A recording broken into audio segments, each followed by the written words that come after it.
किए जाते हैं। मैं दोबारा कहता हूं कि जुल्म की खिलाफत में जो जान दांव पर लगाते हैं वो इतिहास में शहीदों की तरह याद किए जाते हैं। आज का दिन कार्यकर्ताओं की शहादत को याद करने का है, लेकिन आंख में आंसू लेकर के और आंख में आंसू ला करके नहीं, बल्कि सर को ऊपर उठा करके, क्योंकि ऐसी शहादतें ही किसी दल और उसके नेता और देश का गौरवशाली इतिहास बनाती हैं।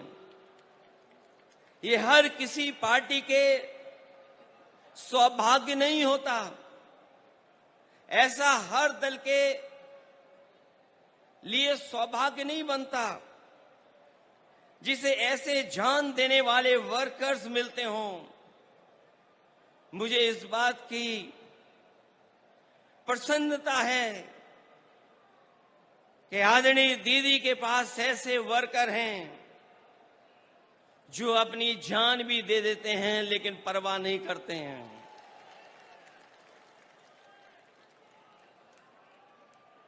दरअसल कोई कितना भी बड़ा लीडर हो जाए या कभी कोई भी बड़ा पद ना पाए, लेकिन वो कार्यकर्ता हमेशा रहता है।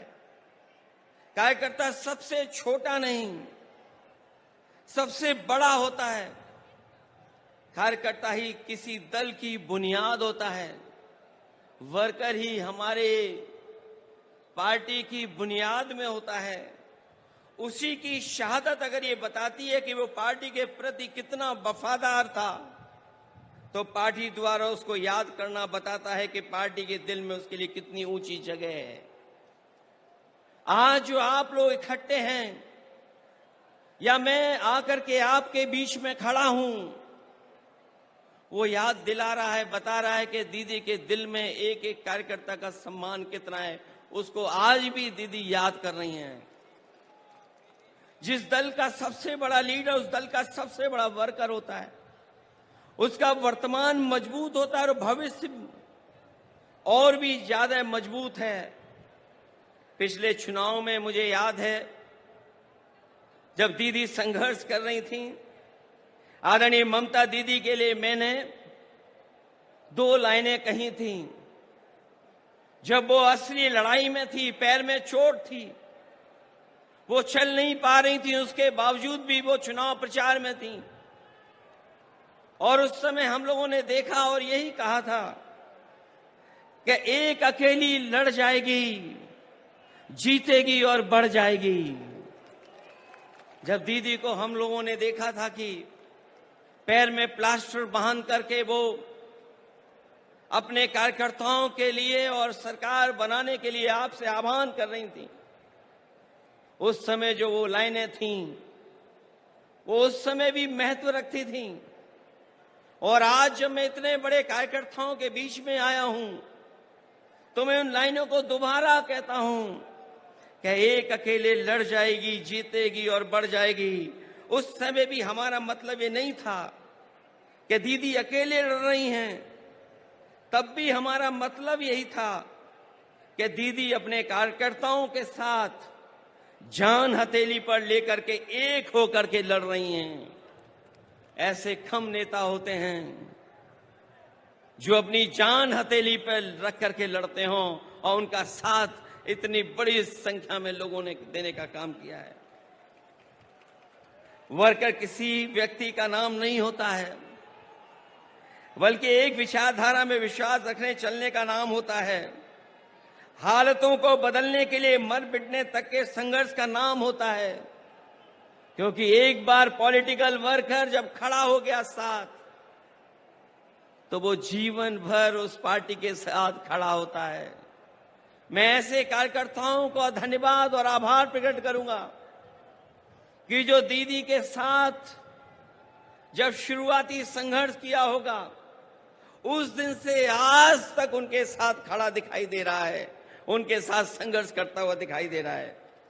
और जब हम देश की राजनीति को देखते हैं तो आज की चुनौती बड़ी है। सांप्रदायिक ताकतें अपना षड्यंत्र रच रही हैं। जो सत्ता में लोग हैं दिल्ली में और दिल्ली के इशारे पर जो लोग बैठे हैं जगह जगह पर, वो लगातार षड्यंत्र कर रहे हैं। लेकिन मैं जानता हूं आपका साहस, आपकी बहादुरी, आपका साथ जो दीदी के साथ है, वो हर षड्यंत्र का मुकाबला करने के लिए तैयार हैं। देश को ऐसी ताकतें हैं जो विभाजनकारी राजनीति के नाम पर बांट करके हमेशा के लिए राज करना चाहती हैं। लेकिन ऐसा करने में वो कुछ समय के लिए कामयाब भी हो जाएं, पर आखिरकार वो हारेंगे, क्योंकि गलत मंसूबे कभी अपनी मंजिल नहीं पाते हैं। जो इंसान और इंसाफ के साथ खड़े होते हैं, जीत आखिर उन्हीं की होती है। जो नकारात्मक लोग अंदर से डरे होते हैं, वही साजिश करते हैं। मुखबरी का काम तो कर सकते हैं, लेकिन सामने की लड़ाई लड़ करके जान देने की हिम्मत उनमें कभी नहीं होती है। खुदगर्जी और मुनाफाखोरी ही इनका कारोबार होता है, जिसको बढ़ाने के लिए सियासत करना चाह के भी लोगों का भला कभी उनका मकसद नहीं होता, न कभी रहेगा ऐसे लोगों का। इसलिए हर हाल में मैं किसी भी स्तर तक वो लोग गिर करके सत्ता में अपने हाथ में रखना चाहते हैं। हालांकि बंगाल ने, आप लोगों ने मिलकर के यहां मुकाबला किया, बीजेपी को हटा दिया, पीछे छोड़ दिया। यूपी भी आपके साथ रह करके पीछे छोड़ दिया। ये जो सत्ता में कुछ दिन के लिए आए हैं, ये कुछ दिन के मेहमान हैं। मैंने लोकसभा में भी कहा और आज भी कहता हूं, जो दिल्ली में सरकार में बैठे लोग हैं, वो सरकार चलने वाली नहीं है, वो सरकार गिरने वाली है। और हम और आप लोग देखेंगे एक दिन कि यही सरकार गिरेगी और हमारे आपके लिए खुशियों के दिन भी आएंगे। इसलिए मैं कहना चाहता हूं, लोगों का भला न कभी इनका मकसद रहा है, न कभी रहेगा।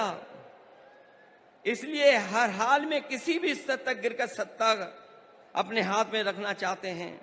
ऐसे लोग दूसरों की तो जान लेते हैं, लेकिन खुद कभी जान नहीं देते हैं। ये लोग शहीद भी उधार लेते हैं।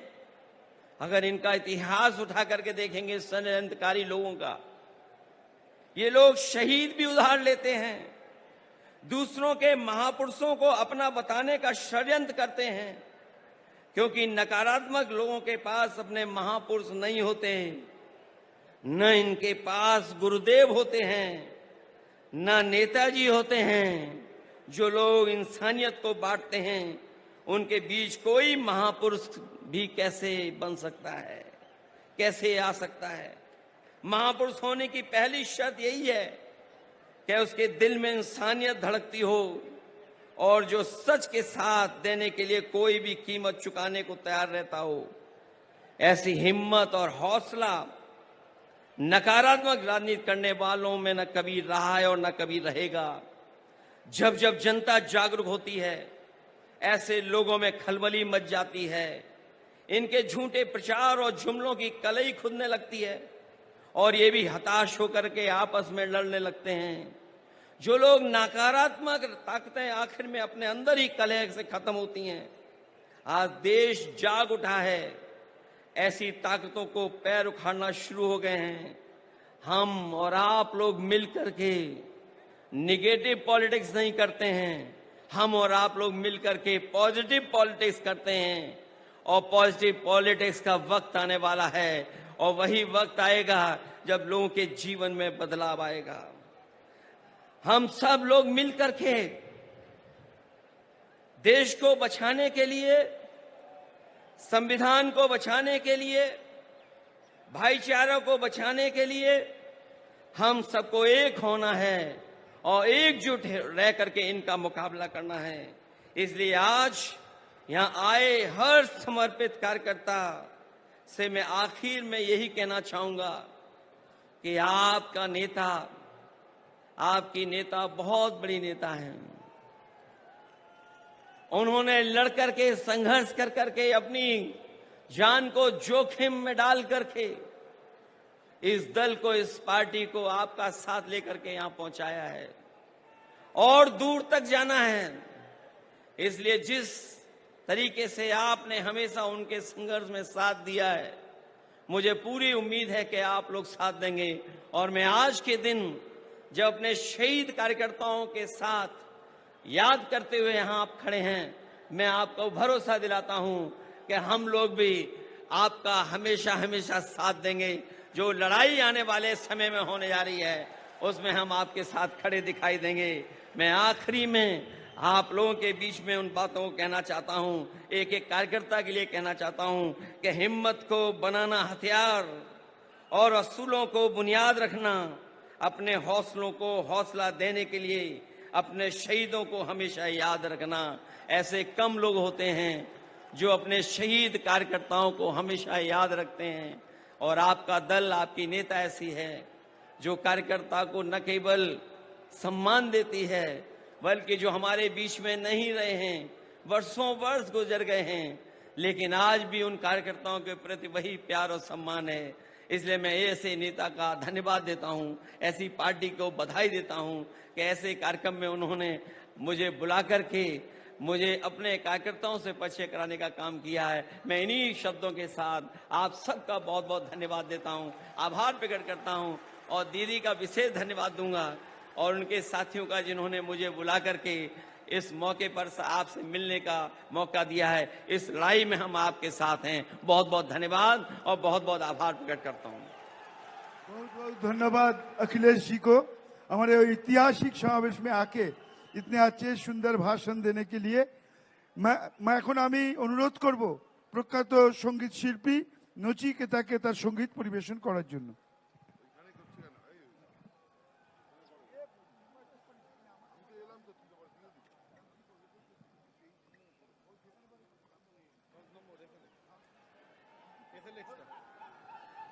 হ্যালো হ্যালো হ্যাঁ,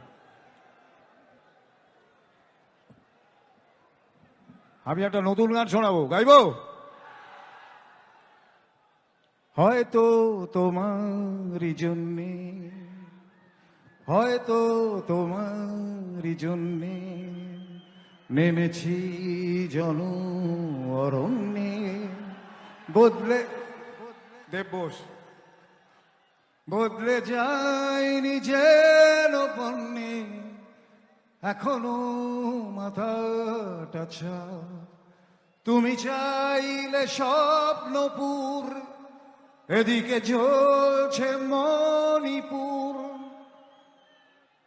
তুমি চাইলে স্বপ্নপুর, এদিকে জ্বলছে মণিপুর। তুমি চড়লে স্বপ্ন রথে, এদিকে কৃষক নেমেছে পথে। ইউক্রেন থেকে ফ্রান্স খুঁজছে বাঁচার একটু চান্স, মানুষ লড়ছে তবুও গড়ছে ব্যারিকেড হয়ে ঘুরনে। হয়তো তোমারই জন্যে, হয়তো তোমারই জন্যে। Thank you. এবার ধন্যবাদ যার জন্য আপনারা বসে আছেন, যার অপেক্ষায়। তুমি আসবে বলে, তুমি আসবে বলেই আকাশ মেঘলা, বৃষ্টি এখনো হয়নি। তুমি আসবে বলেই কৃষ্ণ চূড়ার ফুলগুলো ঝরে যায়নি। তুমি আসবে বলে। দিদি এবার এসো। ধন্যবাদ।